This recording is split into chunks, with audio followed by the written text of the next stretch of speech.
Your UK pension. You've spent decades paying into it, watching it grow, dreaming of the day you can finally stop commuting to an office in Slough in the rain. And then you move to France, sip your first café crème in the sunshine, and someone tells you that France wants a piece of your pension too, at which point the café crème tastes considerably less good. The good news is it's not as bad as it sounds. The bad news is there are some decisions around your pension that once made cannot be undone. So before you do anything, watch this video.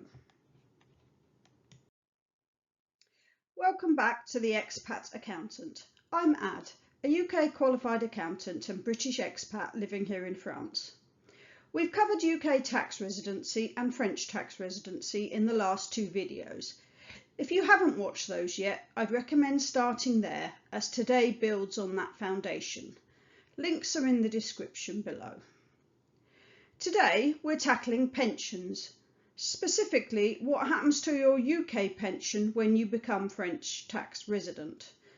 We'll cover the state pension, private and workplace pensions, and the question everyone asks, should I transfer my pension to France? A quick disclaimer.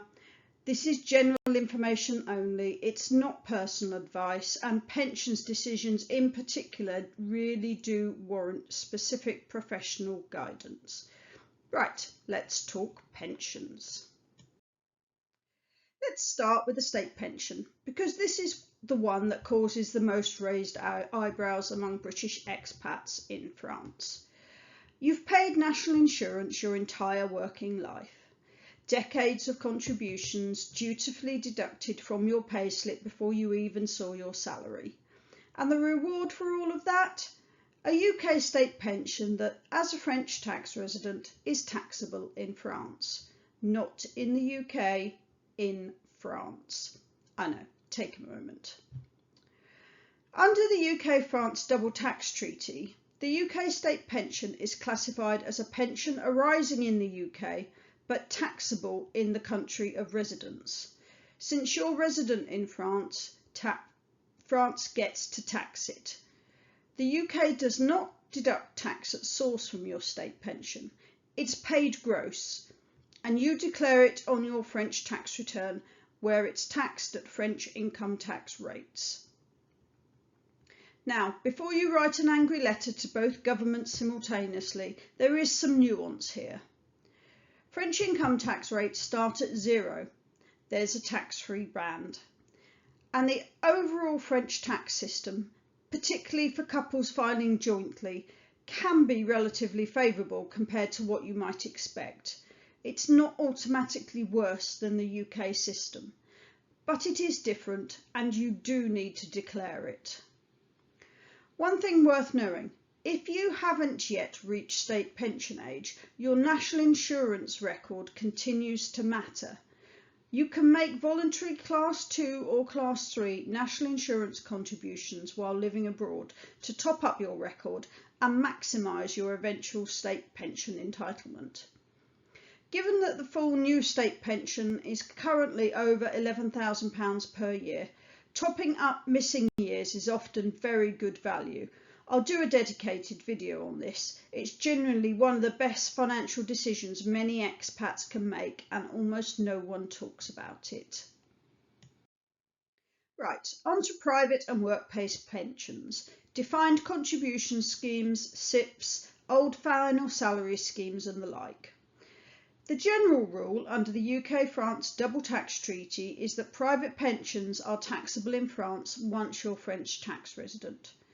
So if you're drawing down from a SIP or receiving payments from a workplace pension, you declare that income in France and pay French income tax on it. However, and this is important, UK tax is generally not deducted at source from these payments once you've notified the pension provider of your French residency.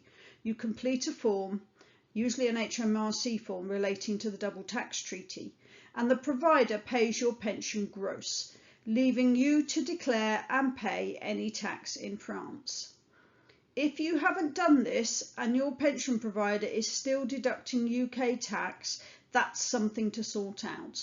you could be paying tax in the wrong place. Now, let's talk about final salary pensions, also known as defined benefit schemes. These are increasingly rare and increasingly precious. If you have one, it pays you a guaranteed income for life based on your salary and years of service. As a French resident, you'll declare that income in France. The treaty generally means France taxes it, not the UK. That's straightforward enough. But here's where I need to mention something important about final salary pensions and a decision that cannot be undone. In recent years, there's been significant marketing, some of it quite aggressive, aimed at British expats, encouraging them to transfer their final salary pensions into a QROPS, a qualifying recognised overseas pension scheme. The pitch sounds compelling. Take control of your pension, have it in a structure more suited to your expat life, potentially pass more on to your children. My professional view, and I want to be very clear here, is that transferring out of a final salary pension is almost always irreversible and frequently not in the client's best interests. You are giving up a guaranteed income for life in exchange for an investment pot that can go down as well as up. The FCA in the UK takes a very dim view of advisors who recommend these transfers without extremely robust justification, and so do I. If anyone approaches you about transferring your final salary pension and they seem very enthusiastic about it, be very cautious indeed. Make sure any advisor is properly regulated and ideally get a second opinion. This is not an area where you want to discover you made the wrong decision 10 years later.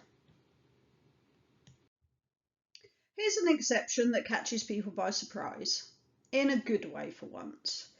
If your pension comes from UK government service, so the civil service, the military, the police, firefighters, and certain teachers and NHS workers, depending on their specific scheme, the treatment under the double tax treaty is different.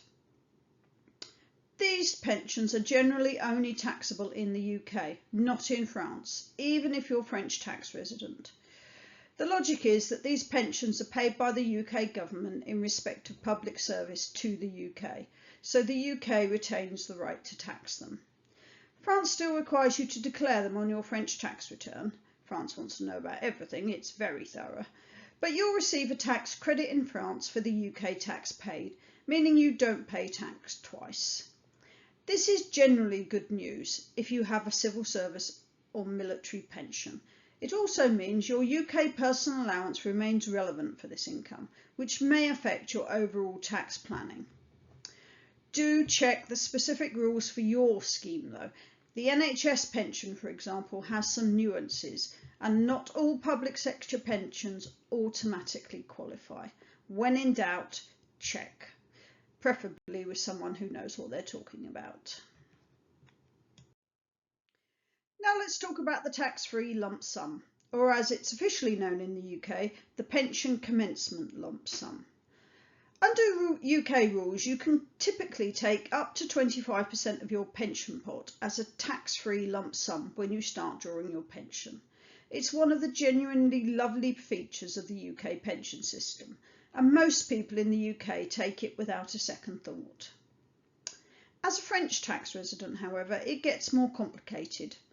France does not automatically recognise the UK concept of a tax-free pension lump sum. The treatment of the lump sum pension withdrawals in France depends on a number of factors. When you take it, how it's classified under the treaty, and your specific circumstances. In some cases, France may seek to tax some or all of what you thought was a tax-free payment. This is one of the most important timing considerations for British expats approaching pension age. If you're planning to take your 25% tax-free lump sum, the timing of that withdrawal relative to when you become French tax resident can make a very significant financial difference. We're potentially talking thousands of pounds. I'll do a dedicated video on pension timing strategies. It deserves its own full episode. But the headline message is this: if you're approaching pension age and considering a move to France, or you've recently moved and haven't yet touched your pension, please take specific advice before you do anything. The decisions you make here are largely irreversible and financial stakes are high. I mentioned QROPS briefly earlier in the context of a final salary pension. Let me give you a slightly fuller picture. A QROPS, Qualifying Recognised Overseas Pension Scheme, is a pension scheme based outside the UK that meets HMRC's requirements to receive transfers from UK pension schemes. They were introduced to help genuine long-term expats consolidate their pensions in their country of residence. For some people, in some circumstances, a QROPS can be appropriate, particularly those who are certain they will never return to the UK and whose pension pot is large enough to justify the costs involved. But they come with complexity, cost and risk. There's a potential UK overseas transfer charge of 25% if you transfer and then return to the UK within 5 years. The schemes themselves often carry higher fees than standard UK pension arrangements, and the regulatory environment has tightened significantly following some high-profile mis-selling scandals. My general advice: be sceptical, do your research and never make a pension transfer decision based on a conversation with someone who contacted you unsolicited. Legitimate financial planning is rarely done that way. If a QROPS is genuinely right for you, a properly regulated, independent financial advisor will be able to demonstrate that clearly with numbers. If they can't, walk away. So let's pull this together. Your UK state pension is taxable in France as a French resident. Declared on your French tax return, taxed at French rates. Private and workplace pensions are generally also taxable in France, but you shouldn't be paying UK tax on them too. So sort out your tax treaty claim with your pension provider if you haven't already. Government service pensions are the exception. These are generally taxed in the UK only. And if you're approaching the point of taking your pension or considering any kind of transfer, please take proper advice before doing anything, because the decisions you make now follow you for life. Pensions are genuinely one of the most complex areas of expat financial planning and also one of the highest stakes. Getting it right can make a very significant difference to your retirement income. Getting it wrong is expensive and often irreversible. Much like that haircut I got in Toulouse in 2019, but with considerably more financial consequences. I stress again, if your pension situation is complicated, please get professional advice.